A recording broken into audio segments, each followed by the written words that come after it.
today we are going to be doing a pick 3 or pick 1. Now, unless you live under a rock or never use the internet, it's basically you get 4 or 2 options and you can only pick 3 or 1 of the options. I thought it was something different, and honestly I just always see them on Twitter, so I was like, hey, why not do it with zombies? Now our first option here, we have Shadows of Evil, Rise and Track, Origins, and Mob of the Dead. Now you can do this with me and comment it as you go, but to start us off, honestly, I think I'd have to get rid of Mob of the Dead. It's really weird to word it, but honestly, I think Mob of the Dead is a good map, but for replayability, each and every other map beats it. I mean, Shadows of Evil alone, I could get much more done in the first 20 rounds than the next 50 in Mob of the Dead. Rise and Track and Origins, of course, have great Easter eggs and also bows and super fun high rounds. And Mob of the Dead, I don't know why, it just gets a little bit boring after round 30. After all, you're doing the same thing over and over and over, and it just gets so I don't know, I really like it, but to be honest, it gets a little bit boring too fast. But the Easter egg is very superior. Okay, next we have the Sliquifier or the Ice Staff. Now I'm gonna be genuinely honest, I have a lot more fun with the Sliquifier, so I'm gonna go with the Sliquifier. But the Ice Staff is really good. Now I know the Sliquifier is probably on the worst map in Call of Duty Zombies, but genuinely it is just too fun to use. I mean, you can kill yourself half the time while using the damn thing. But overall, it's just a really fun gun, and it's the only redeeming factor on Die Rise. I mean, there's plenty of other redeeming factors on Origins, but in terms for weapon damage and output, honestly, I think I enjoy the Sliquifier a little bit more, especially if it's pre-patched. Like, come on, baby, that just...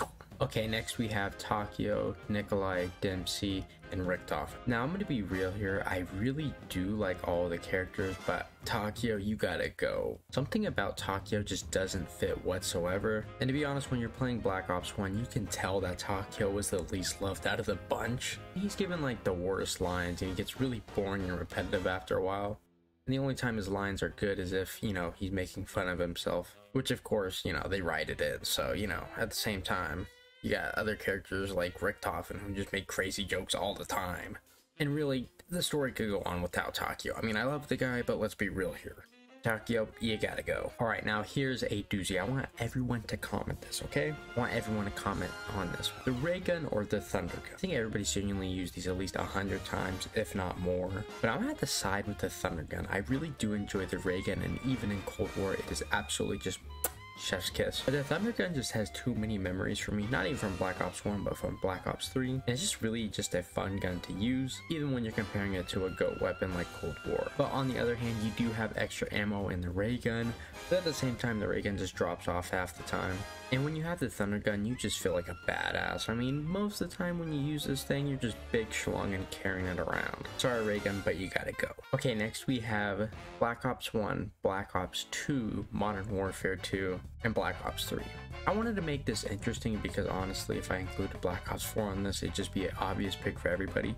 But out of all of them, I think I'd probably get rid of Black Ops 1. Or maybe 2, I don't know, this is really difficult to pick. See, I really do like Modern Warfare 2, mainly because the multiplayer. The campaign was, it was good, but the multiplayer, you just can't compare, you know? But then you get zombies in Black Ops 3, which obviously, that's not comparable at all. I mean, everybody loves Black Ops 3 for that reason alone. Black Ops 1, though, I'm not gonna lie, I do like it. The zombies is fun, but I think as a whole, Black Ops 2 is just a little bit better, mainly because the campaign, the multiplayer, and the zombies are all fire. Black Ops 1, on the other hand, it's a little bit finicky. The maps are a little bit better in my opinion, but man, oh man, you just can't compare multiplayer with Black Ops 2. I mean, has anybody really picked that over that? Like, come on, Black Ops 2 in every way in multiplayer is way better. And I say that as Black Ops 1. Bam! Okay, the next one we have is Juggernog or Widow's Wine. And I know the casual player is obviously going to say Juggernog, so I'm going to go with Widow's Wine. Widow's Wine in every way is superior, besides the fact that it is not passive. Widow's Wine can get you out of any situation. You get it through killing zombies, and you get them every round.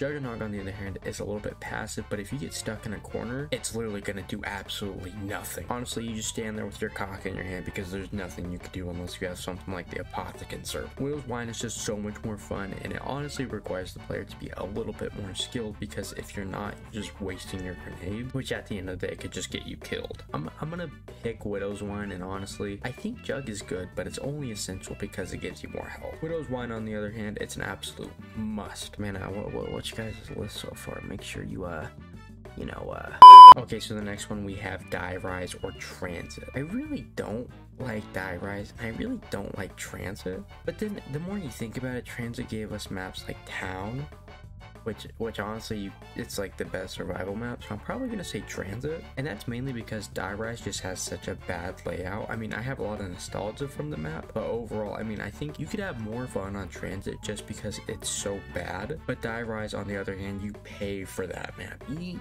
know, it's like you pay to get that experience which you just don't like. And the only redeeming factor, of course, is the simplifier. And you could just have fun, mess around with your friends, EMP the box, play Town, get your ball slapped around by the denizens, and really just have fun. I mean, it could be dreadful, don't get me wrong, with Avogadro, but I think everyone's played this with their friends and just had a genuinely good time. See, I'm all in for a good pack-a-punch camo like Origins, the one on Revelations, Mallard or Toten, and of course Shadows of Evil. I'm not gonna lie though, I would probably most likely get rid of Rise and Drag. There's something about that Mallard or Toten camo that cannot be topped, and to be honest, it tops every other camo. I mean, seriously, Mallard or Toten just kills every other camo. I mean, Shadows of Evil was a personal favorite of mine, but once you get to the tier 3 Mallard or Toten camo, there's literally nothing you could do. It just looks so good. And then when you compare the others, Origins, and of course Shadows of Evil, to you know, you just obviously know which one to pick. And Rise and Drag, they are nice looking, but there are a couple bad ones. Like the yellow one, it just looks like piss. Like, why would I want that on a gun? Like, they really made it like a dark yellow, like I just drank a bunch of Mountain Dew the whole entire day, and I just gotta look at this gun. Especially when you get like dead wire on it and you have this nasty camo. I don't know if it's just me think, but I will reroll just so I don't have to look at that. But Mallard or Toten, I mean, you can't get rid of that. Rise and Drag, get your ass. Okay, now we have the Mustangs and Sallies or the Boomhilda. Now, I'm a really big fan of the Mustangs and Sallies, especially with PhD Flopper, but you cannot top Boomhilda. PhD Flopper alongside with the Mustangs and Sallies is a really good combo, but after a while, it starts to drop off and just get really bad. Even when you're playing on Black Ops 1, genuinely the damage drop off for pistols is really bad after like round 30, but the Boomhilda on the other hand, you could zoom around, have headshot multiplier damage alongside with double tap. I mean, genuinely, why wouldn't you want the Boomhilda? If you're picking the Death and Taxes or, you know, whatever the Mustangs and Sallies, please tell me why. Like, genuinely, they're fun to play with, but oh my god, they just can't compare. I think this just goes overall for every pistol, not even just the Mustangs and Sallies or the Death and Taxes. Just genuinely, the Boomhilda beats every other pack-a-punch pistol, and I think literally everyone in their right state of mind could agree with that. If you did enjoy this Pick One to Go COD Zombies edition, please make sure you leave a like and subscribe, all that cool nonsense, you know how this goes. Mansour, you deserve a cookie, and I love you. But gamers, I will see you guys in the next one. I hope you have a wonderful day. See ya.